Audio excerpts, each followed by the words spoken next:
Gentlemen, welcome back to the van. Don't worry, this is not an AV video. Just thought I'd do a quick review on the Atoto Android car stereo. After this is a day-to-day review. I'm not going to go through features and all this sort of stuff. If you're looking at this, you've probably researched this. You're probably up on this kind of stuff. This is a day-to-day review. I've got two of these, one in the car, one in this van. I've had this for a year in the van. I've had the other one for 3 years in various cars. Dead easy at wiring the Kenny head unit. What I want to go through is a couple of day-to-day things with this, and I can summarise this in power and speed. So you need to have your expectations set correctly, because there's a couple of things you do need to know about. Otherwise, you know, you're going to be disappointed. First thing is wire it into a separate power switch, and that'll become clear. So I'm going to turn this on.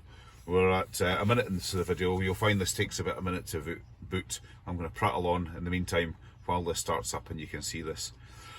So the main thing is the power. Okay, these are a game changer. Having an Android head unit is fantastic, because you can stick your navigation programs on here while you're driving. It gets it away from your phone, and you can use internet-based navigation like Waze or Google Maps, whatever, where you're getting up-to-date traffic stuff.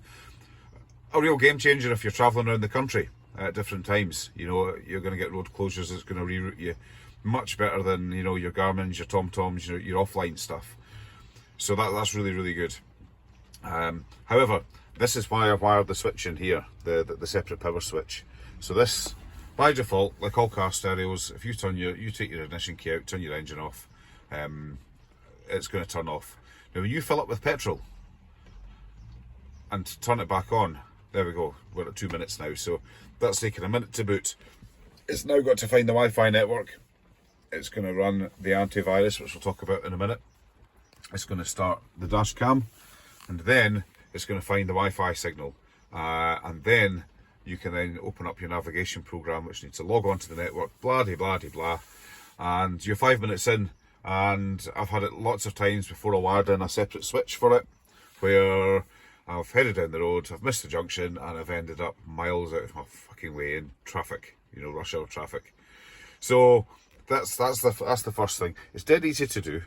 You've got, like all car stereos, and you'll probably know about this, but you've got two 12-volt feeds into the back of this thing. You've got a constant live, which holds settings, etc.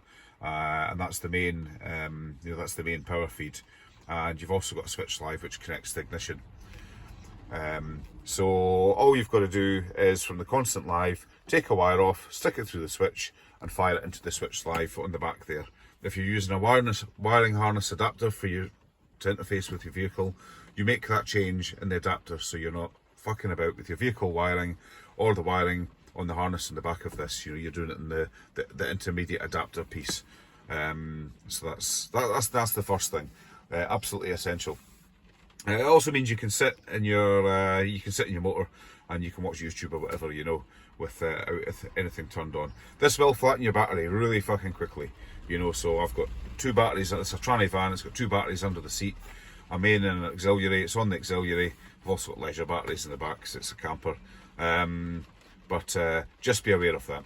Second thing is the speed. Okay, so this is a tablet. You can load on any Android app that you can put on a phone or a tablet.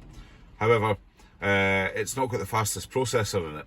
So what I would say is that if you're putting in any apps, I've got Screwfix here, for example, where you're putting in personal information, you have to have antivirus. You know, you will get hacked. You know, apps on here will, you know, there will be malicious apps. You know, this shit happens all the time. Just like on your phones and your tablets, run antivirus, and this will impact on the speed, as does the dash cam. So I've got a dash cam here. The dash cam's all right, not very good at night, good during the day. Dead simple to plug in. It plugs in a USB slot in the back of the head unit, and it automatically, you don't have to configure anything. You've just got to format a micro SD card, and this starts recording when you start the stereo up. So that's really good. However, when you load all this crap in, you know, you will find there is an impact on speed. So if I open up Google Maps, we've eventually got the Wi-Fi signal here. It's not going to be the most responsive. So as you can see, it's taking a while to start up. I use Avast for the antivirus. It's scanning the app. It's finding the place. I click on the search, and this takes a while for the keyboard to come up. So just be aware of this. You know, it's not the latest and greatest. It's not the latest and greatest tablet processor in here, and things do take a little bit of time, so you've just got to accept that kind of thing. Open up YouTube. I use YouTube all the time while I'm driving, just for music, or I'll listen to people's videos, and really good. But again, you can see how long that's taking to open compared to you know, a phone or a tablet. So this isn't going to be all singing, all dancing, load mountains and mountains of apps onto it. It's really essentials for sort of while you're driving. You know, you'll get it if you do get one, and you'll think, great, I can stick this on, I can stick that on, and you'll find you don't fucking use half of them. So yeah, I mean, I work outside quite a bit, so I've got iPlayer on there. That's really good. But I've got sort of like net weather radar, lightning alerts. I've got a subscription to OS Maps, which is absolutely phenomenal. You know, if you're the outdoorsy type, and you know, you usually use you're used to using Ordnance Survey Land Ranger maps, for example, getting a subscription, it's about 45 quid a year or something like that, and loading it onto here, absolutely fantastic. You know, really good. As you can see though, it's taking a wee while to open. So again, this is just something you need to be aware of. Other thing is, and you can set your layers and have all sorts of different sort of types of maps there.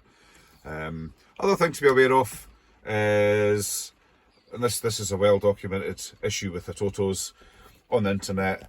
They don't seem to accept that this is an issue. All they need to do is a software update, and they fucking haven't.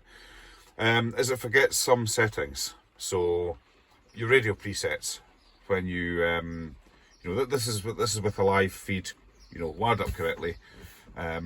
Your radio presets, it'll forget those when you turn it off and back on again. The other annoying thing is it forgets all your sound settings as well. Most settings it remembers, others it doesn't. So for example, when you turn the stereo off and turn it back on again, you've got to turn loudness back on, which you'll probably want to do. I use a subwoofer in here in the van, not because I listen to boom boom boom music, just because, you know, the shitty speakers, which I have upgraded. You know, a van's noisy, and I just get a fuller sound from having a little plug-in subwoofer. Every time you've got to turn that subwoofer on as well. Bit of a pain in the ass.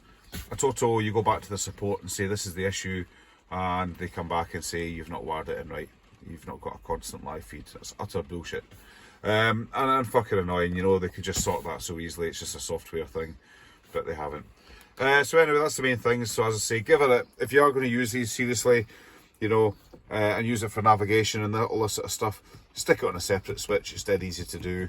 And again, you know, just if you are loading apps where it's going to need sign-in credentials, stick on a free antivirus package that can be updated, and just be aware of the speed. However, on this, it does need Wi-Fi. You can tether it to your phone, if your phone supports hotspot, or I've got a dongle in here that just runs internet all the time, and that works really well.